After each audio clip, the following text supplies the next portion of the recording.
In a world brimming with complexity, few creatures embody harmony like the honeybee. With tireless precision, she dances from bloom to bloom, each motion guided by millennia upon millennia of instinct, each act in service to the whole. And then there are the beekeepers, watchful stewards of this ancient symbiosis. Part agri-scientist, part poet, they move along their hives with the efficiency of Mo, Larry, and Curly, tending to the bees' needs as best they can comprehend, and with the infrequency of a waterfall in the Sahara, sometimes running off, flapping and flailing like a penguin on a hot sidewalk. This is their journey.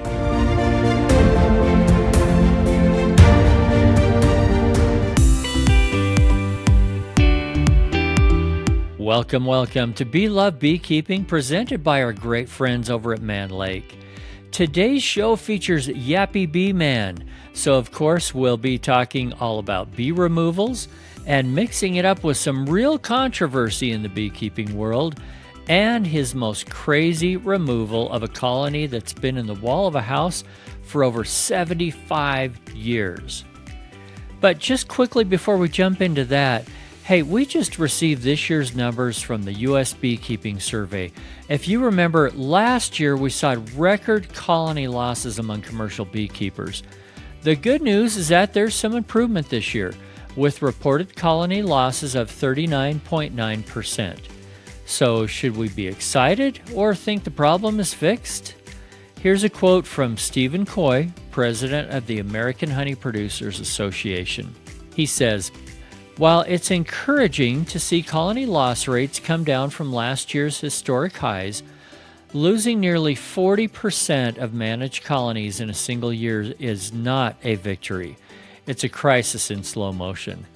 Our industry and the crops that depend on it cannot sustain these levels of losses year after year. We need real action now before our industry reaches a point of no return.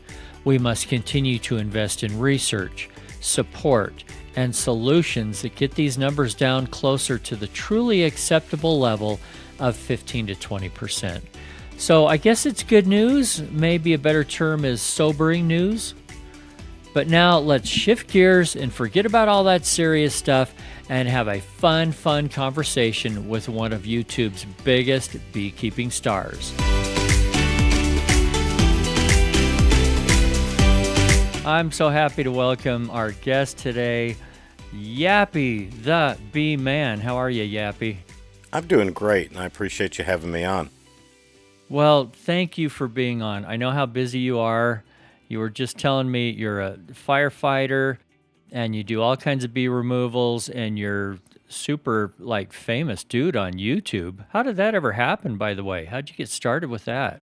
Oh man, that's a story in itself. You ain't got enough time to hear that entire what I would call testimony. As a fireman, we always have a secondary job, something, and I cut, on the side, I cut grass, did landscaping for 14 years, and then my wife wanted to start kind of getting into the herbal medicine stuff, plants, trees, vines, whatever, turn it into medicine.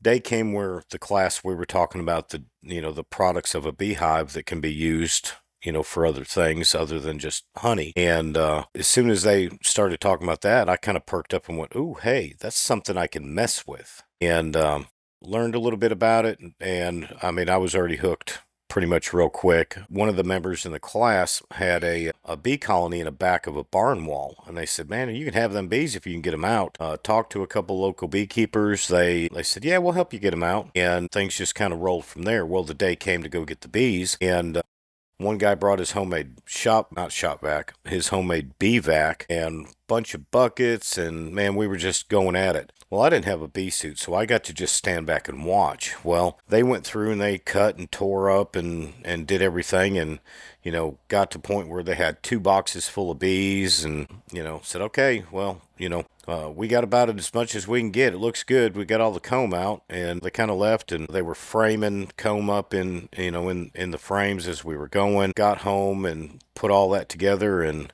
kind of went from there. I fell in love with that aspect of beekeeping because it was my first experience. Mm-hmm. And from that point, it just kind of, I pursued it. I wanted to learn more about it. And I have made this joke before. They both know it, so I'm not really speaking ill of them. But as I started to learn and research more, I come to find out that, well, they taught me how to do everything wrong in the process.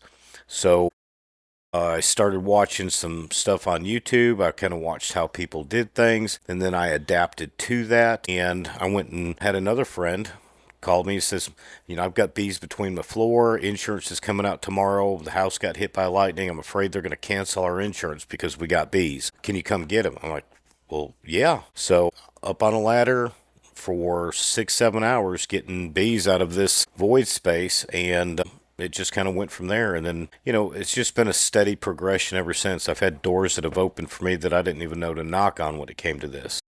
How many years ago did you get started? Right about 15 years ago.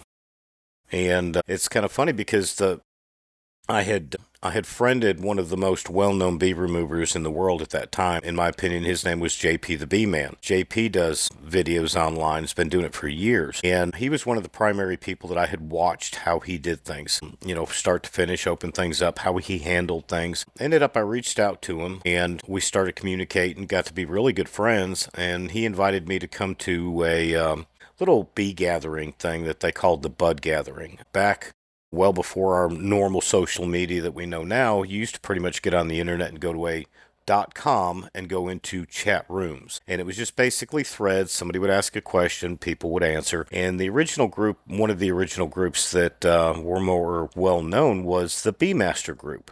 They had a lot of good contributors that had really deep beekeeping knowledge, and they would mentor people through those chat boards. Well, once a year they would have a get-together over in Mississippi. Anybody that wanted to come could come. That was the invitation. JP invited me to come to one of those. It was, I think, Bud 5 is what the fifth one is when I went to. When I got there, I was just full yappy fashion. Once you got there, it was at Mr. Bud's house, okay? Well, once you got there, Bud was going to give you a nickname, and it took him all of about 5 minutes before he gave me one. He said, I'm going to call you Yap Yap. And I said, Yap Yap? He said, yeah, you won't shut up. And I said, well, I accept it. So we went through the whole weekend and, had a great time. Opportunities opened up from that. But it was a year later. You talk about fast forwarding. A year later, I went to Bud 6. And when I showed up and said hello to everybody, Big Bud walks up and he says, okay, Yap Yap. He said, this year, he said, well, you're gonna take this group of people and you're gonna go do this, and this group of people, and they're gonna go JP and they're gonna go do that. So I went from showing up to learn to the next year I had groups of people that I was teaching. And that was pretty amazing. And then things kind of went from there. JP and I continued our friendship, and one day he said, man, you need to get a YouTube channel. Let's get you up a channel going. And he said, I'll help support it. And I had other people that did. And it kept me going because YouTube's really a hard platform to get into. Anybody can post a video. I mean, you got a cell phone, you can make a video. It's a matter of learning how to make content that keeps people watching. If I go back and I look at some of my earlier stuff, a camera sitting on a tripod, just pretty much one angle of it, that's all I knew how to do. I was imitating those that I saw. We kind of went from there to, progress in our how we made our content.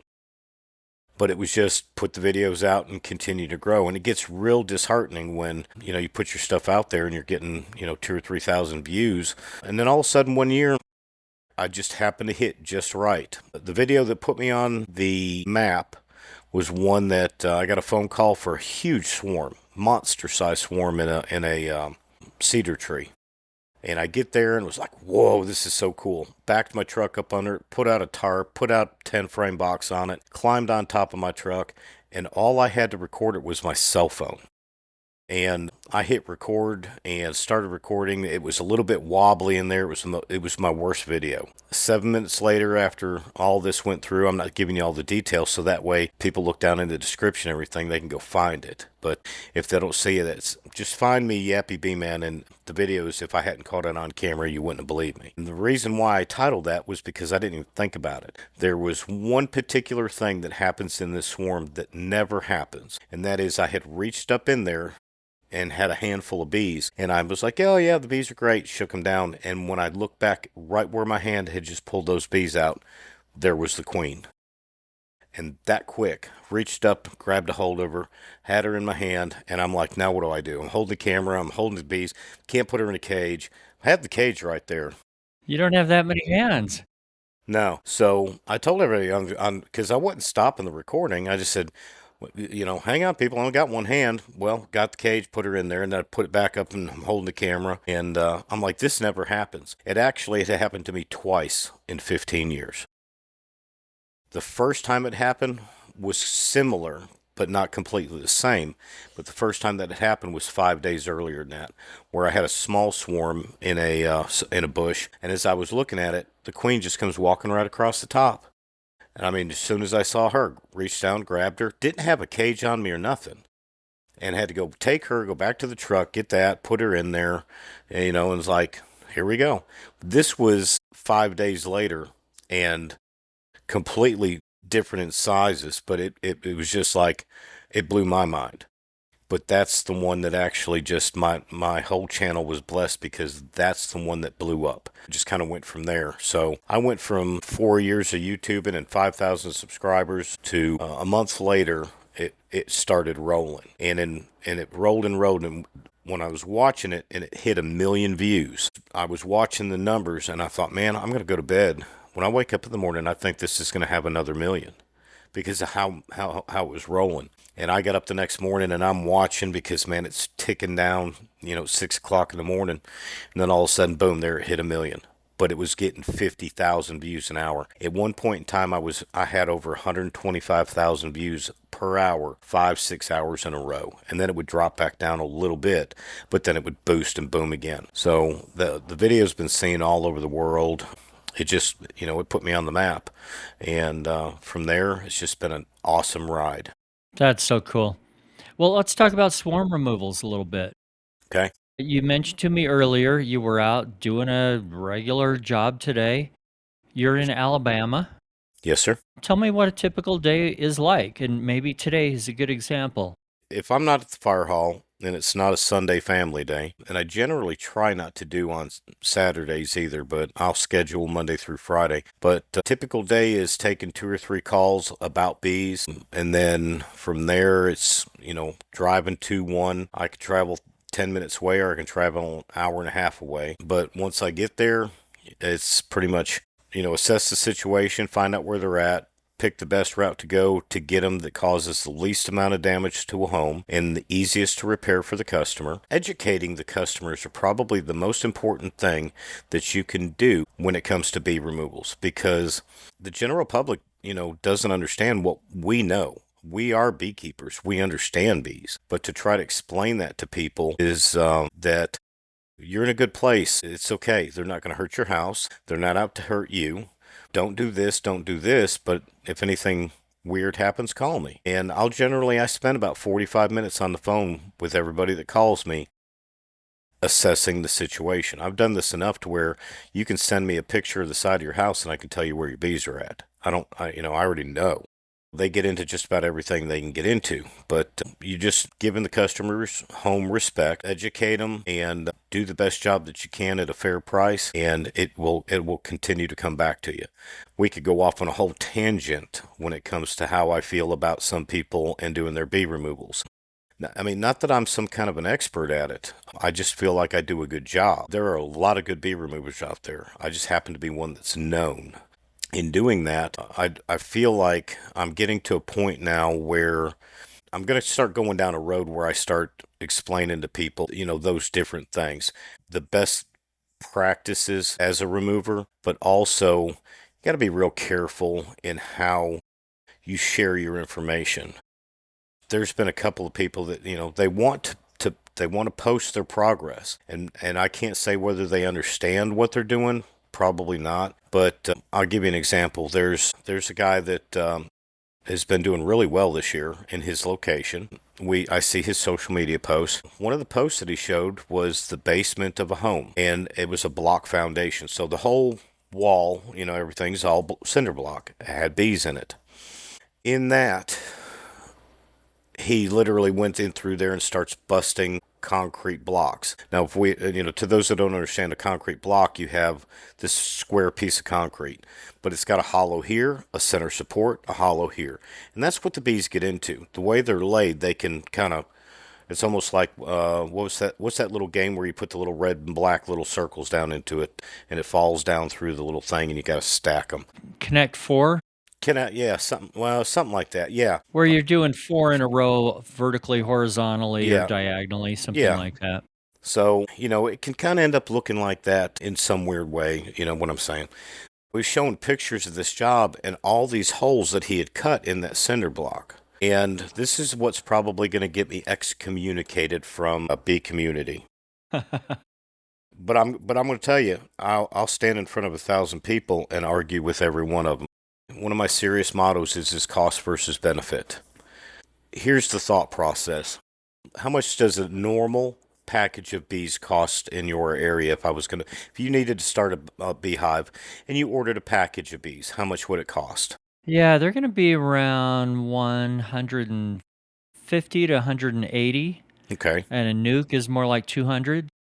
Okay.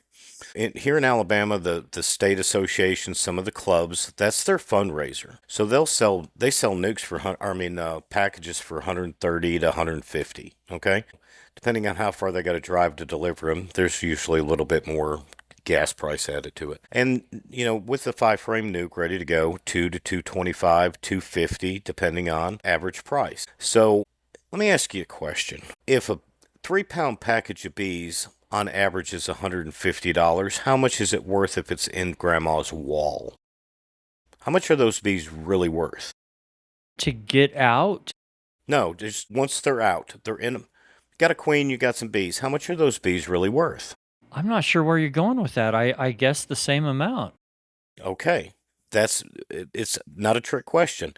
3-pound package of bees and a queen is $150. So please help me understand why we're going to cost grandma $5,000 to $7,000 to take those bees out of her cinder block foundation.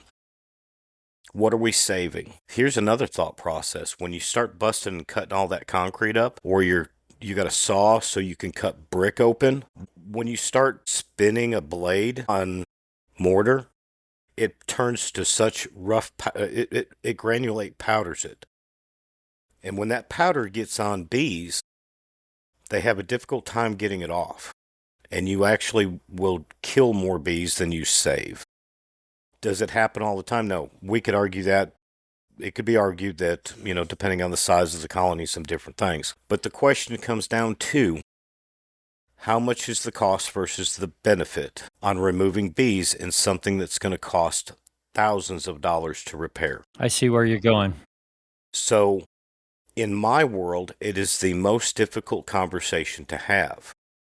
I have that with each individual customer, but there are times where you have to give advice on a customer making a decision that they have to weigh it and then make it for themselves. That's just part of what I have to do with my customers. I actually was having a conversation with a very good friend of mine that's up in Tennessee, and I posed that same question to him just a few days ago, and here's this beautiful, beautiful answer he gave me. When we got to it, he said, I asked him the same thing. I said, where's cost versus benefit if you have to go and cut open a cinder block foundation to get some bees out? And he said, well, we're beekeepers. It's our job to save them all. Quick break to discuss what just might be on your mind right now. Come on, admit it. You're imagining the upcoming honey harvest. Because no matter where you live in the world, it's either here now or it will be in the near future. And Man Lake is making it so easy to plan for. Click on over to Man Lake's website for an amazing selection of extractors, filters, bottling supplies, uncapping knives, supplies for comb honey, everything, and I mean everything you'll need. But if you aren't there quite yet, and the honey flow is right around the corner, make sure you have extra supers on hand. You never can have too many or be too prepared. And right now, Man Lake is offering podcast listeners $10 off your next order. Just enter code MLBLOVE10 at checkout. That's manlakeltd.com, discount code MLBLOVE10. I said, okay. I said, well, I can save bees 100 different ways. I said, but where the cost versus benefit, where do you draw the line? I put that out there because I want people to start thinking a little bit more in depth about it. Well, we live in the real world, and people have to make real decisions like that. When you're a homeowner, sure, $5,000 or whatever that is, grandma may not be able to afford that. Right. She may not be able to afford to save the bees even if she wants to. Right. It don't matter how good of a remover you are. There's something's got to get opened up and something's got to come out. There's beekeepers probably screaming at me right now through the screen or listening to the podcast saying there's always a way to get the bees out.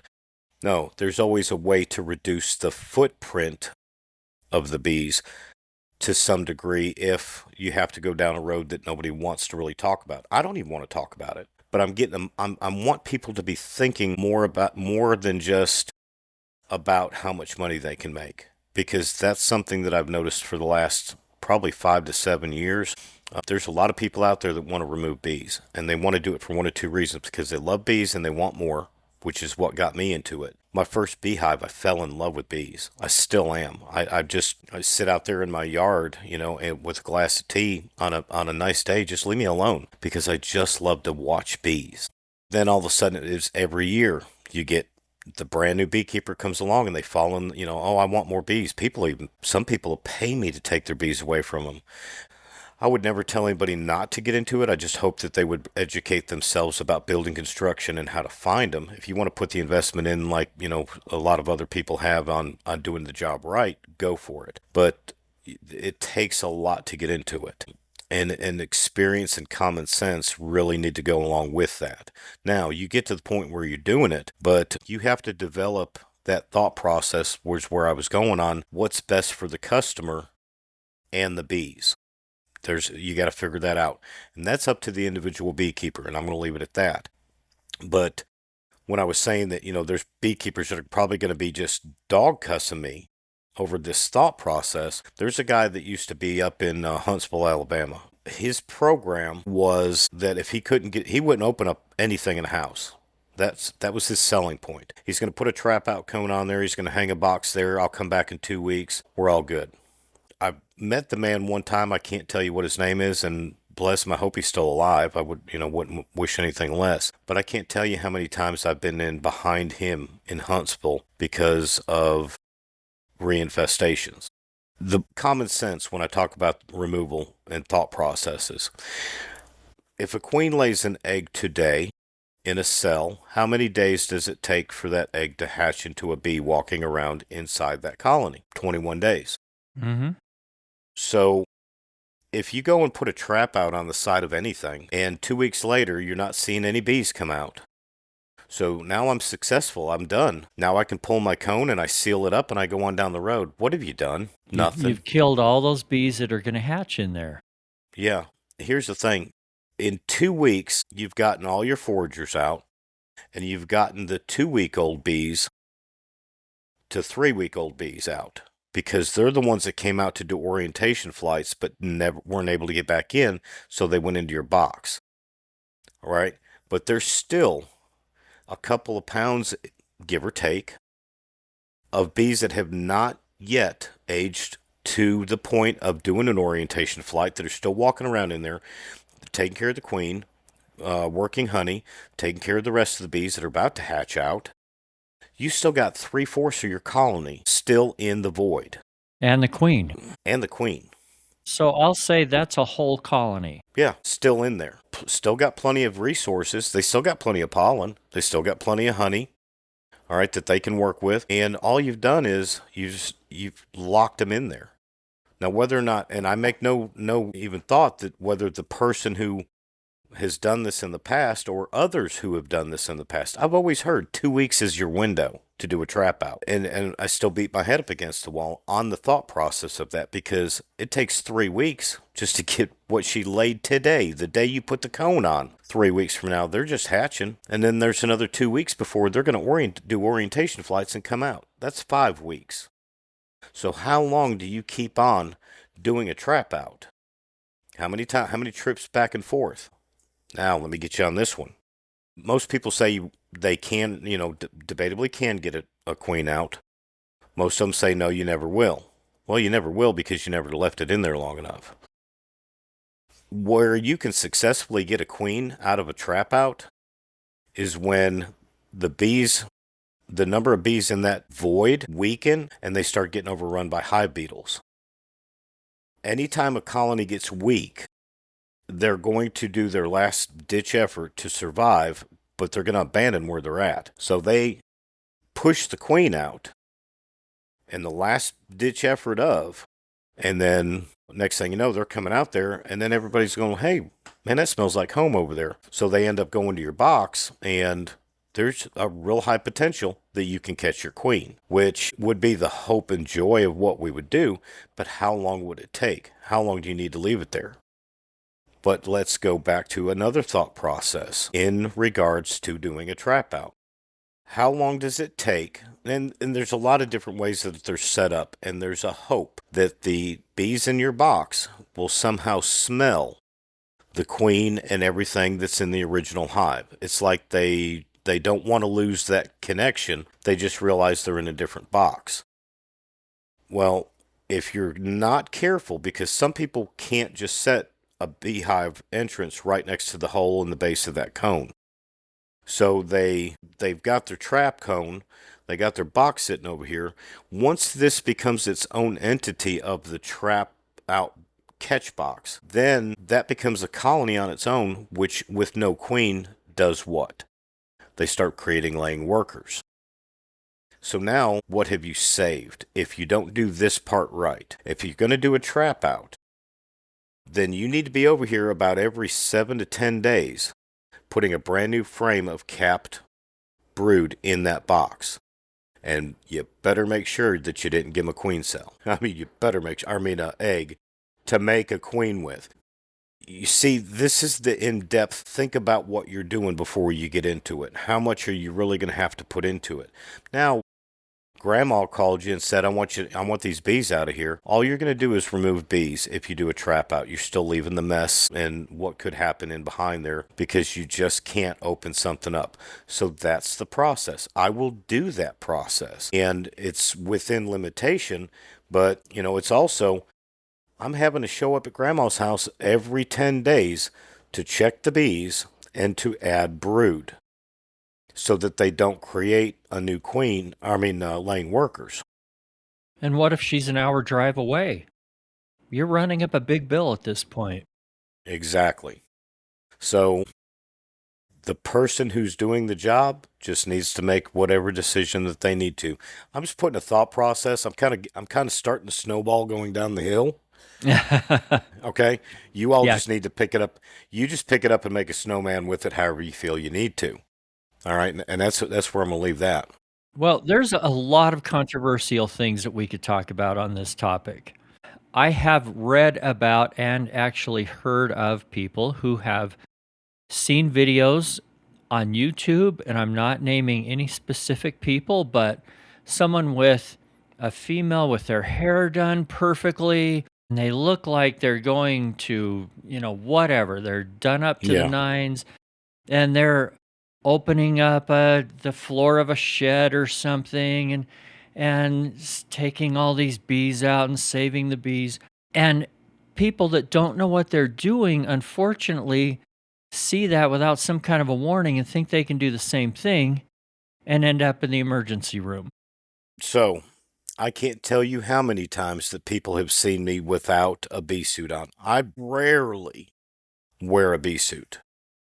And it's because by the time I put the hood on and the black on that, and it makes it very difficult to see anything in there. So I have learned how to treat my bees like ladies. A colony of bees, depending on the time of the year, just work with me on this, is 97% female. In the wintertime, it's probably about 99.9% female. And there's always that one drone that, snuck in there and they liked him, so they let him stay. But you understand the basics of the math. The point is, it don't matter what the percentage is. At the end of all this, if you treat them like ladies, then you're going to be able to get a little farther to the sweet stuff to get them removed. But they ask me, well, what's the deal? Well, you're not wearing a suit. How do you do that? Blah, blah, blah. I don't do it to impress anybody on my end. Back years ago, I told you about my first colony. It came from the back of a barn wall. Okay. Well, I had a suit. I had the smoker. I had it sitting up there next to the house. And I had been watching JP's videos, and JP never hardly wore a suit. Man's sitting there on a bucket, and he's cutting a piece of comb, he's putting it in the frame. Bees are on it. Rubber bands it in, just ever so gentle, takes it, puts it in a box. And I told my wife, I said, hey, baby, come here. I said, I want you to put this suit on. I said, and come out here in the bee yard with me. She looked at me like I was on drugs. She said, oh, hell no. No. I said, I need you to be out there with me. She's like, why? I said, because if I die, somebody needs to call 911. My point was that I was going to do what I saw him do. I was putting skin in the game. And when I say skin, I mean literally. Yeah. All right. Mr. and Mrs. Beekeeper spend a lot of money on a really beautiful suit, and you should be as protected as you can. But start leaving one of your gloves off. All right. If you're right-handed, make it your left hand and make sure you take a wedding ring off, because you're going to swell if you don't do it right. Okay. And what they did was they would get in there, and I saw a guy do this. He calls me and he says, man, my bees are just horribly aggressive. And I don't know why. The guy came out, he helped us put him here. He wasn't even wearing a bee suit. Now I go in and they're eating me up. What am I doing wrong? I said, put me on a video chat. He puts me on video chat, and I said, do your normal thing. Just have your wife sit there and hold the phone. So she puts me on phone. He takes the lid off. Smoke. Sets the lid down, gets in there and loosens up that first frame, and he said, can you see that? And he goes right back in. Smacks it right down. Then he goes to the next frame and pulls that one and does the same thing. I said, stop. Took 2 frames. That's all I need. Stop. Give him a little puff of smoke, put the lid on it. I'll see you tomorrow. So I get over there and I said, let me ask you a question. I said, if I come, we're standing out in the bee yard. I said, if I look at you right now, I said, I just reach back to Kansas and slap you upside the face, what are you going to do? This is a big old boy. He said, I'm probably going to, do things that I can't speak on the podcast. And I said, exactly. I said, do you treat your wife like you do that beehive? And it kind of took him for a minute. He said, what do you mean? I said, you popped the lid, you pulled this up, you did this, you put it back down in there. I said, and you rolled these bees, you have squashed bees. I said, you pissed them off. So my question is, do you want to treat your bees like your wife? Or do you want to treat your bees like you want to treat me after I slap the dog out of you because you're treating your bees mean? And he kind of looked at me and I said, now, watch what I do. I popped the lid. I took the first frame out, nice and slow. We looked at it. I said, always going to be a feed frame, blah, blah, blah. Then I set it down. 99.9% chance there's not going to be a queen on a honey frame. So I set it down, then I move the next one, give it a little room, pull it up, look at it, put it in the spot of the first one, because now I've got a gap. Now I can do the second, all the way to the other end. Found the queen, put it back in there, and I didn't have a suit on, and I didn't get stung one time. And he was like, oh my God, that's the craziest thing in the world. But you got to treat them like ladies. There's so many things that we learn in this hobby. There's so many things that we need to learn that aren't put in the books. People just go out there and they get this, a box and some bees. Man, I got people that'll call me all the time. You see it on social media, and I respect it. I don't mean to speak ill of it, but if you show a picture of a drone and you're wanting to know if it's your queen, you have not taken the time to learn yet the basics of stuff. And my only point earlier with this topic was sometimes we need to just let people know that may be watching, if you don't have experience, don't try to do this. I agree. And I know who you're talking about. Because we get people who have never been in a beehive before, never been close to bees before. They try to do this. They don't know how to be as gentle. They don't know how to read the temperament of the bees ahead of time. Mm-hmm. They may have a lot of fear going on, which bees can smell, and they can get themselves in trouble. So that was my only point, but I totally agree with you on so much of this. I think one of the best things I ever did when I was a relatively new beekeeper after a year or so was quit wearing those great big leather gloves Mm-hmm. because I couldn't pull out a frame without squishing bees. I couldn't put it back in without it kind of clumping down hard. Mm-hmm. And if you have the dexterity, even if you're using some nitrile gloves or something, you have more dexterity and you can just very calmly, right, do this. Calm, slow, deliberate. Those are some of the words right there is what you're talking about, and I couldn't agree more. Yeah.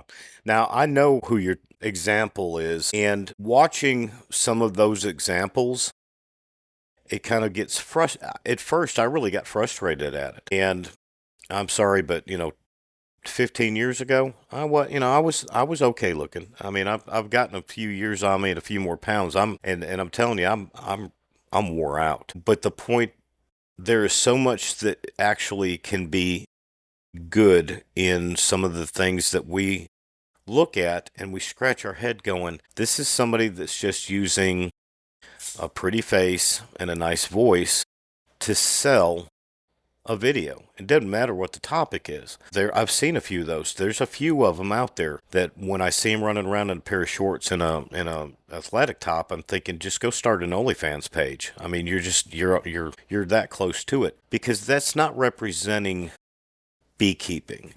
What I would wish for, it ain't ever going to happen. But if you want to educate people, then make it about the bees. Okay, this is what we're here to love and protect and to learn and grow.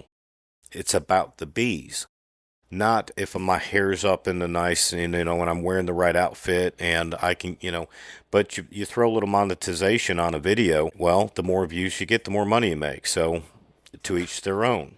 There's going to be an audience out there for it.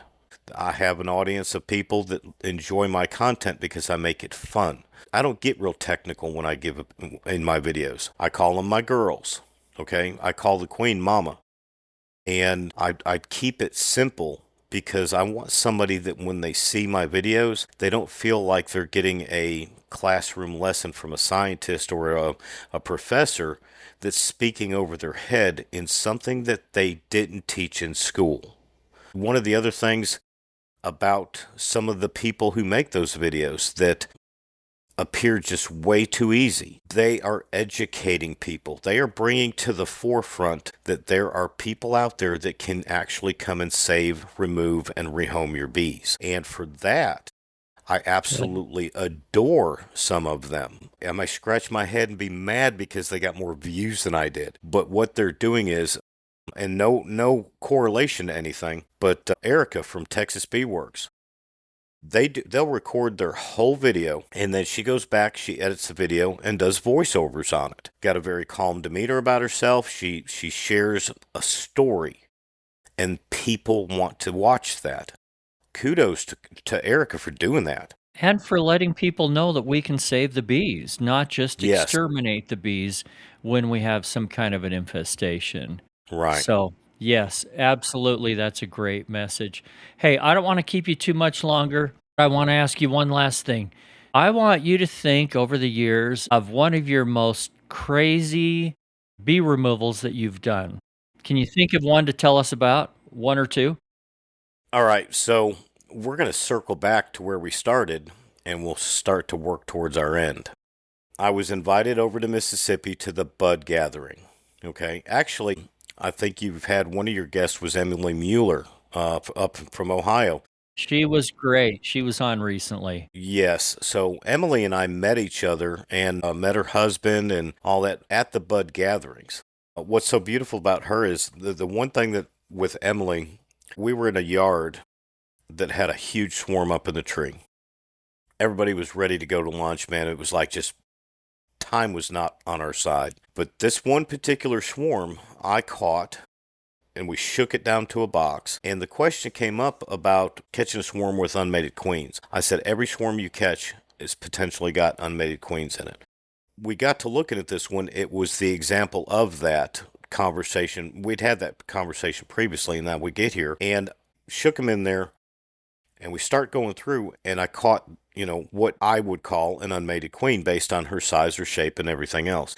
Once I caught her and we put her in a cage, I said, there'll be another one in here. But watch the bees, because the bees are going to start running to where she goes. But the thing is she's going to bounce back and forth, and you watch them. Man, I mean, they'll just do it. Everybody's going this way, and all of a sudden, nope, that queen ran up underneath them frames, and she's going over there. And man, it was like watching a NASCAR race, all right, but with about 10,000 bees. And I know we caught 2 for sure, may have been 3, little virgin queens in there. It's just the observation of, but I can't remember if it was our first year together. I think it was. The craziest beehive that we removed, there was an old farmhouse out, in the middle of nowhere. If I remember right, the house was probably about 150 years old, been in the family generation after generation, and they were redoing this entire house. I mean, it was a top to bottom complete redo. They had, in one of the walls, they had a bee colony in it that they had known to be there for over 75 years. Now, this house was made out of 4x4s. It wasn't just 2x4s. They made them out of 4x4s back then. Rough cut lumber 4x4s. I want to say the void between the studs was roughly about 2 feet. It wasn't the 16 inches we do because we go by 2x4s. And it was 12 feet tall. With the help of a lot of people, that was the educational thing that we did that year. But that thing was monster size. And by the time it was all said and done with, the group, we caught the queen. We spent 2 days removing this thing. I have never in my life seen so much bees and comb until we got the one the next year upstairs that they had known to be in that wall for every bit of 45 years. There was a bedroom wall full of bees and comb.